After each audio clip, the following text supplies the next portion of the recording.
Biz sizin жағдайыңыз толық түсініп отырмыз. Бірақ алайда сіз үшін маңызды сіздің жауаптарыңыз маңызды болғандықтан сіздермен біз сабыр жасап, өзіңізге келіп, толқынбай, қолдаусыздай жауап береміз. Жұмысшыларыңыз қазір болсын. Адамның атын қайырлы болсын, біз ол банкада істеп отырмыз, бірақ сабыр сақтап отырмыз. Фамилияңыз?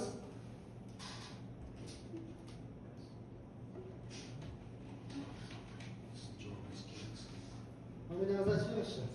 Сағынбекова. Сағынбекова Айгүл.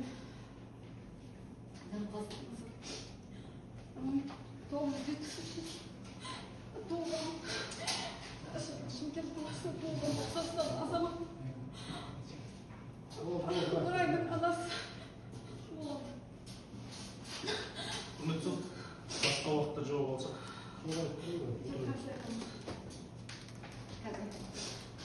Бүгіндіңіз бар ма жауап беруге? Иә. Дегенде бір сұрақтар бар ма қарастар? Жоқ. Іс бойынша куәлікте танылған, сондықтан шыдаяқтар бөлімінде ғаламат көрсетуді міндетіңізді. Серікбайдың мінезі жұмсақ, тәрбиелі, не айтса да, не істесе де ақылдасып, немесе өзінің бір қорытындысын шығаратын ғой. Кейде біз қандай қорытынды істесе де, қандай тірліктер жасап жатса да, шынында істеп жатқан тірлігіне сырттай қуанып, риза болып тұратын болмыз. Ал мен осы қызымыздың сотталушымен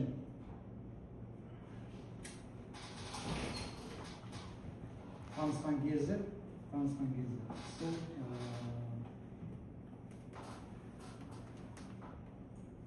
тойдың кезінде болды дейді ғой. Ал менің естуім бойынша менің жолдасым Айгүл, Сағынбекова Айгүл маған тамыз айының соңғы жағында айтты. Біздің қызымыз бір жігітпен дос ретінде араласады екен. Міне сол августтың тамыздың аяқ жағында. Міне сол кездерден бастап мен білдім. Ал бірақ сол жігіттің архитектор болып жұмыс істейтінін айтты. Тағы да тендермен айналысатынын айтты. Иә, мен аса қатты мән берген жоқпын, себебі оған дейін де біздің қызымызға менің жақсы жігіттер жолдас болғанның барлығы, жақсы көретін жолдас болғанның қызымды айттырып жүрген.